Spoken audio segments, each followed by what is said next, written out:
తల్లిదండ్రులు చెప్తానన్నమాట. ఆ కథ పేరు పట్టు విడుపు అనే కథని చెప్తానన్నమాట.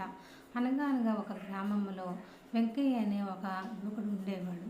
అతనికి చిన్నతనంలోనే తల్లిదండ్రులు చనిపోయారు. చనిపోయిన కాడించి చాలా కష్టపడి అడవికి వెళ్ళి కట్టెలు తెచ్చి పక్క గ్రామానికి వెళ్ళి అమ్ముకుంటూ ఉండేవాడు. ఉన్నట్టుండి అతనికి మనసులోకి ఒక ఆలోచన వస్తుందన్నమాట. ఆ ఆలోచన ఏమిటంటే, ఎప్పుడు నేను ఈ కట్టెల కొట్టి ఎంతకాలం ఇలా జీవించాలి, వ్యాపారం చేసుకుంటే ఎంత బాగుంటుంది అని చెప్పేసేసి అతనికి వచ్చిన ఆలోచనని ఆ ఊరు గ్రామంలో చెప్దామనుకుంటే ఎవరు వింటారో లేదో అని చెప్పేసి అనుకునేవాడు. ఎందుకంటే అలా ఎందుకు అనుకునేవాడంటే, చిన్నతనం నుంచి తల్లిదండ్రులు లేకపోయేసరికి పక్క వాళ్ళు వీళ్ళు అన్నం పెట్టినది తినేసి అలా పెద్దవాడవుతాడనమాట. అయితే చెట్టు కింద కూర్చొని ఆలోచిస్తుంటే ఒక బామ్మ వచ్చి, ఏంటి మనవడా ఆలోచిస్తున్నావు అని చెప్పేసి అడిగిద్దనమాట. అప్పుడు ఈ వెంకయ్య అంటాడు కదా, ఇలా వ్యాపారం చేయాలనుకుంటున్నా బామ్మ, ఎలా ఉంటుంది ఈ ఆలోచన? నేను ఎప్పుడు అడవికి వెళ్ళి కట్టెల తేడమే అవుతున్నది, చాలని బ్రతుకులు అవుతున్నాయి నాది అని చెప్పేసానంటే, సరే నాయన, పట్టణానికి వెళ్ళి మంచి వ్యాపారం చేసి జీవించు అని చెప్పేసి అంటదనమాట. అయితే అప్పుడు ఈ వెంకయ్య పక్క గ్రామానికి బయలుదేరి వెళ్తూ ఉంటాడు. వెళ్తూ ఉండగా ఒక చోట అలసిపోయి ఒక చెట్టు కింద కూర్చుందామని అటుకుల మూటను ఊడతీసి అవి తింటూ కూర్చుంటాడు. అక్కడ ఎదురుగా ఉన్న ఒక గుడి ఉంటుంది. ఆ గుడి దగ్గర ఒక షావుకారు పక్క గ్రామానికి సరుకులు జారేస్తూ అలసిపోయి అక్కడ కూర్చొని ఉంటాడనమాట. అప్పుడు అతన్ని చూసి, అయ్యగారు, మీరు చాలా అలసిపోయి ఉన్నట్టున్నారు, ఏమిటి ఇంత సంచి బరువుగా ఉన్నది? అయితే అలసిపోయి ఏంటి కూర్చున్నారని పెద్ద ఆయన అడుగుతాడనమాట. నాయన, నాకు పెద్ద కిరాణా కొట్టు ఉంది మా ఊరిలో. నేను పక్క గ్రామానికి సరుకులు కావాలన్న వాళ్ళకి అడిగినవన్నీ ఇలా తీసుకెళ్ళి ఇస్తూ ఉంటాను నేను. ఇప్పుడు అలసిపోయి ఇక్కడ కూర్చున్నాను నాయన అని చెప్పేసి అనంటే, మీకు అభ్యంతరం లేకపోతే ఈ సరుకులు నేను పక్క గ్రామానికి వెళ్ళి అందజేసి తీసుకొస్తాను, వాళ్ళు ఇచ్చిన ధనాన్ని మీకు ఇస్తాను అని చెప్పేసి, నా మీద నమ్మకం ఉంటే ఇవ్వండి అని చెప్పేసి ఆ పెద్ద ఆయనకి చెప్పి వెళ్తాడు. ఆ సరుకులు తీసుకెళ్ళి ఆ పక్క గ్రామానికి ఎవరికి కావాలో వాళ్ళందరికీ అందించేసి వాళ్ళు ఇచ్చిన డబ్బులని తీసుకొచ్చి పెద్ద ఆయనకి ఇస్తాడనమాట. అలా జరుగుతూ ఉంటుంది కొన్నాళ్ళు. జరిగిన తర్వాత అతను అంటాడు కదా, నిన్ను నేను నమ్ముతున్నాను, నా నమ్మకాన్ని నువ్వు వమ్ము చేయి మాకు, నువ్వు ఏ ఊరు నుంచి వచ్చావు, ఏమిటి నీ కథ ఏంటి అని చెప్పేస్తే ఇలా అంటాడనమాట. నాకు చిన్నతనంలోనే తల్లిదండ్రులు చనిపోయారు, ఇలా కట్టెలు కొట్టుకుని జీవిస్తున్నా, కానీ నాకు ఆ పని చేయటం ఇష్టం లేదు, పెద్ద వ్యాపారం చేయాలని నా కోరిక అని చెప్పేసి అని అంటాడు. అయితే నువ్వు నా దగ్గరే వ్యాపారం చెయ్యి, వచ్చిన ధనాన్ని నీకు కొంచెం ఇస్తాను అని చెప్పేసి ఆ పెద్ద ఆయన అంటాడు. సరేనని చెప్పేసి అలా చేస్తూ ఉంటాడు. అతని దగ్గర సరుకులు జారేయటం అవన్నీ చేస్తూ ఉంటే సరేనని చెప్పేసి ఆ ఊరిలోకి వెళ్ళి ఇల్లు ఎక్కడన్నా అద్దెకి కావాలని తిరుగుతూ ఉంటాడు. అక్కడ ఒక పెద్ద ఆయన ఒక చెట్టు కింద కూర్చొని అందరూ సమావేశమై కూర్చొని మాట్లాడుకుంటూ ఉంటారు. ఏంటి నాయన, నువ్వు కొత్త వ్యక్తిలాగా ఉన్నావు, ఎక్కడి నుంచి వచ్చావు అని అడుగుతారు. ఇతను అలా గ్రామం గురించి చెప్తాడనమాట.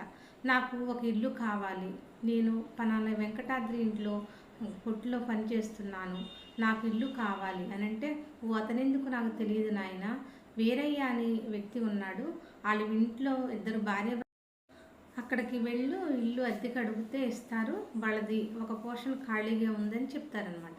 అక్కడికి వెళ్ళిన తర్వాత భార్య బియ్యం చెరుక్కుంటూ బయట కూర్చొని ఉంటుంది. ఏంటి నాయన అని అడిగితే, నాకు ఇలా పని చేస్తున్నానండి, నాకు ఇల్లు అద్దెక కావాలని అంటే, సరే నీకు ఇల్లు అద్దెకి ఇస్తాను, నువ్వు మాత్రానికి గోడకి మీకులు కొట్టకూడదు, ఇల్లు నీట్గా ఉంచాలి, సాయంత్రం అయ్యేసరికి ఇంటికి రావాలి అని, స్నేహితులు రాకూడదు, ఎందుకంటే నాకు ఒక కుమార్తె ఉంది, కాలేజీకి వెళ్తుంది, పట్టణానికి వెళ్ళి చదువుకుంటుంది అని చెప్పేసినంటే, సరేనండి అని చెప్పేసి రోజు అలాగే వాళ్ళు చెప్పినట్టే ఇంటికి వచ్చి అలా ఉంటూ ఉంటాడనమాట.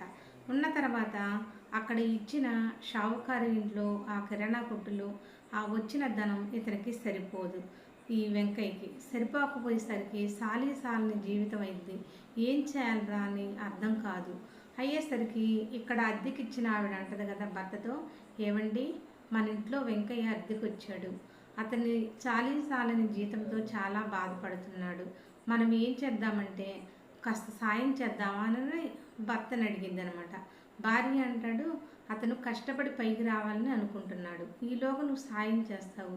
అతను ఆ పని చేయలేడు. అందుకని నువ్వు సాయం చేయి మాకు అని చెప్పేసి భార్యకి భర్త చెప్తాడనమాట. సరేనని అలా ఉంటూ ఉండగా ఒక రోజున అతని కూతురు కాలేజీ నుంచి బస్సు దిగుతూ చీకట పడిద్ది అనమాట. రావటానికి భయపడుతూ ఉంటుంది.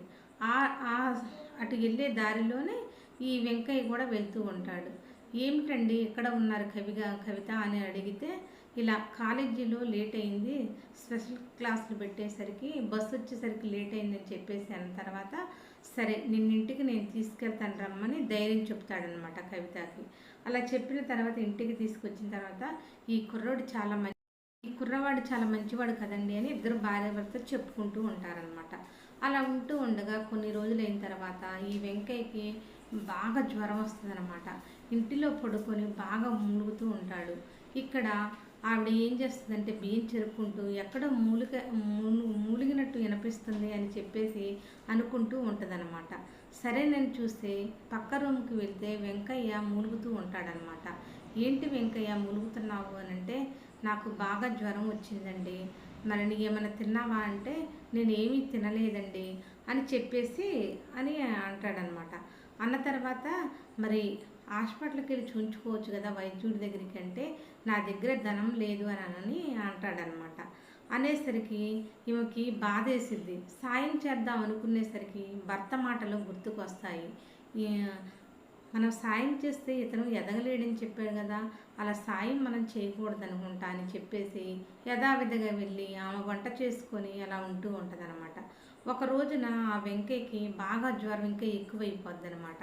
అప్పుడు భర్త వచ్చి ఎవరు మూలిగేది ఎందుకు అని చెప్పేసారంటే, ఓ మీకు చెప్పటం మర్చిపోయానండి, ఇట్లా మన రూములో అద్దెగా ఉంటున్నాడు కదా వెంకయ్య, బాగా జ్వరం వచ్చి మూలుగుతున్నాడు అని అంటే, సరే పద చూద్దాము ఇద్దరం కలిసి వెళ్ళని చెప్పేసి అంటే, మరి ఏంటి నువ్వేంటి సీత కొంచెం కూడా సాయం చేయలేదు ఇలా ఉన్నాడు అని అంటే, కొంచెం పట్టిడుపు ఉండాలి సీత అని అంటే, కాదండి మీరు చెప్పిన మాటలు నాకు గుర్తు వచ్చాయి, సాయం చేస్తే ఇతను మెరుగుదల ఉండదని నువ్వే అన్నావు కదా, కష్టపడి పైకి రావాలి అని చెప్పేసి మీరే అన్నారు కదా, అందుకనే నిన్ను ఏది సాయం చేయలేదు అని అంటే, అలా ఉండకూడదు సీత, కథ పట్టు ఇడుపులో ఉండాలి, ఇలా ఆరోగ్యం బాగున్నప్పుడు కథ సాయం చేయాలి మనం.